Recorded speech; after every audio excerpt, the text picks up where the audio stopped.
ज्ञान संस्कृत भाषा का भी हो तो क्या कहने। ऐसा सोचना और करना दोनों में अंतर होता है। किंतु अगर कोई मन में ठान ले कि नहीं भाई अब तो ये करके ही दम लूंगा, तो उस इंसान के बारे में क्या कहेंगे आप। आज किस्सा एक ऐसे ही महानुभाव का जिसने संस्कृत भाषा के प्रचार प्रसार के लिए अपना सर्वस्व जीवन ही समर्पित कर दिया था और राष्ट्र पंडित की उपाधि हासिल की। अधीश्वर स्तुति प्रार्थनोपासना।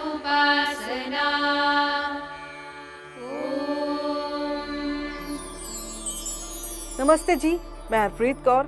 शत शत नमन के इस कार्यक्रम को अपना स्नेह और शुभकामनाएं देने के लिए आपका आभार। आज बात वेदों के मर्मज्ञ विद्वान, पाणिनीय पद्धति से संस्कृत व्याकरण की शिक्षा देने के प्रबल समर्थक, राष्ट्रीय पंडित की पदवी से सम्मानित पंडित ब्रह्मदत्त जिज्ञासु जी की, जिन्हें 6 महीने में अष्टाध्यायी प्रणाली द्वारा संस्कृत का अध्ययन अर्थात संस्कृत सीखने और सिखाने की सबसे सरल विधि बताने का श्रेय जाता है। पंडित ब्रह्मदत्त जी ने इस लक्ष्य की सिद्धि के लिए सबसे पहले संस्कृत पठन पाठन की अनुभूत सरलतम विधि नामक पुस्तक की रचना की थी।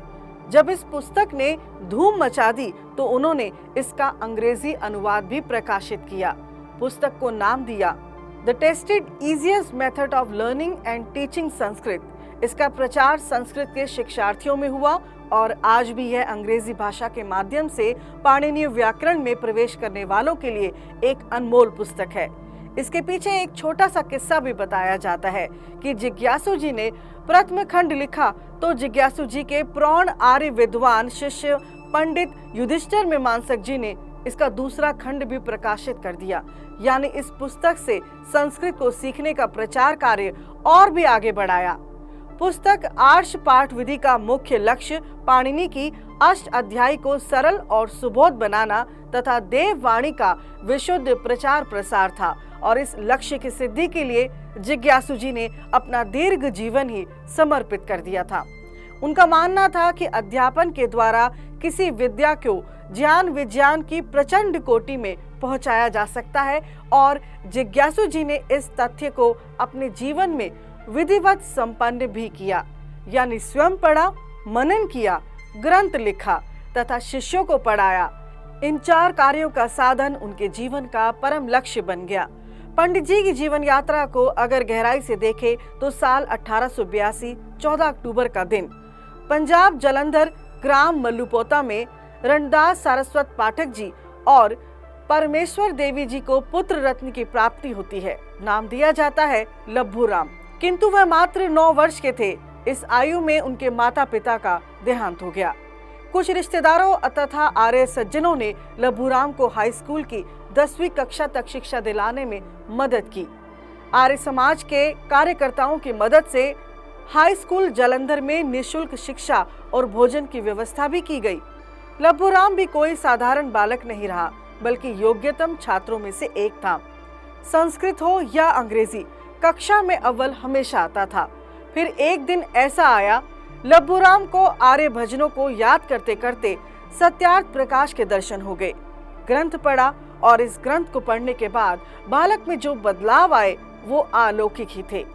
सत्यार्थ प्रकाश की ऐसी गहरी छाप पड़ी कि आर्ष ग्रंथों के अध्ययन और ईश्वर प्राप्ति का दृढ़ संकल्प लेकर गृह त्यागने का निश्चय कर लिया। साल था 1912, जून की 5 तिथि। अपने दृष्टा स्वामी पूर्णानंद से पाणिनीय व्याकरण की औपचारिक शिक्षा प्राप्त करने की चाह में हमेशा के लिए घर त्याग दिया।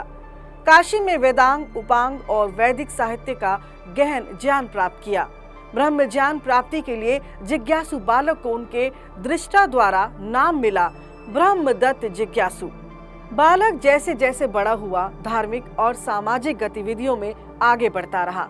सामाजिक पवित्रीकरण कार्य और वैदिक संगोष्ठियों में अध्यक्ष भाषण ने ऐसा यश दिया कि फिर पीछे मुड़कर नहीं देखा।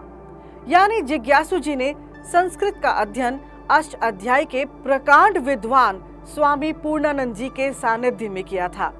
व्याकरण में व्युत्पन्न होने के पश्चात स्वामी सर्वदानंद द्वारा स्थापित साधु आश्रम हरदुआगंज में आपने आर्ष ग्रंथों का अध्ययन 1920 से प्रारंभ किया था। किंतु 1921 में यह आश्रम गंडा सिंह वाला अमृतसर में विरजानंद आश्रम के नाम से स्थानांतरित हो गया था। तत्पश्चात आश्रम को 1926 में काशी में स्थानांतरित कर दिया गया। 1952 में पंडित ब्रह्मदत्त जी जिज्ञासु ने काशी में पाणिनि महाविद्यालय की भी स्थापना की थी। 1970 तक पाणिनि महाविद्यालय में अध्यापन अध्ययन होता रहा, जबकि विद्यार्थियों को और शिक्षकों के रहने की व्यवस्था विरजानंद आश्रम में थी। 1970 में दोनों संस्थाओं का एकीकरण करके सोनीपत हरियाणा के बहालगढ़ में स्थानांतरित कर दिया गया था। बनारस से फिर यहाँ बहालगढ़ है, सोनीपत के पास में एक स्थान, तो वहाँ 1970 में ये संस्था आ गई थी। 70 से फिर 1999 तक वहाँ रहे। 2000 में यहाँ रेवली के अंदर ये आ गई संस्था, तो तब से यहाँ चल रहा है ये। तो इस प्रकार 100 वर्ष से ऊपर इस संस्था को चलते हुए हो। इसी तरह महर्षि के उपदेश अनुसार कन्याओं की शिक्षा पर जोर देते हुए सन 1971 में काशी में जिज्ञासु स्मारक पाणिनि कन्या महाविद्यालय गुरुकुल की स्थापना की थी। शास्त्रों के साथ शस्त्र का ज्ञान देना पंडित ब्रह्मदत्त जी का ही सपना था, जो इन गुरुकुलों में पूरा हो रहा है।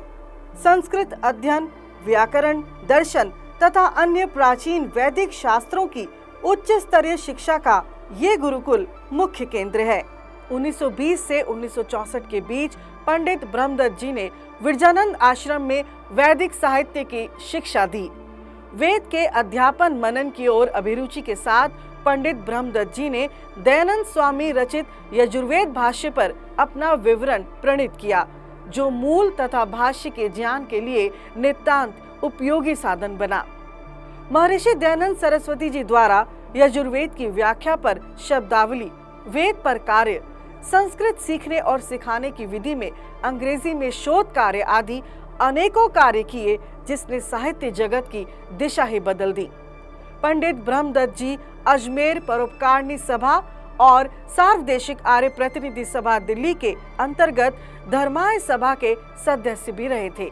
अपने जीवन काल में उन्होंने एसएस विश्वविद्यालय की सीनेट, अकादमिक और कार्यकारी परिषद के सदस्य, साथ ही आरएलके ट्रस्ट के अध्यक्ष की भूमिका भी निभाई। वेदवाणी के संपादक के रूप में भी सामाजिक सरोकारों को उठाते रहे।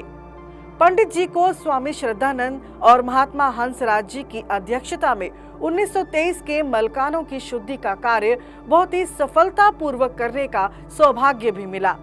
कई वेद सम्मेलनों की अध्यक्षता और शास्त्रार्थ का भी अवसर मिला।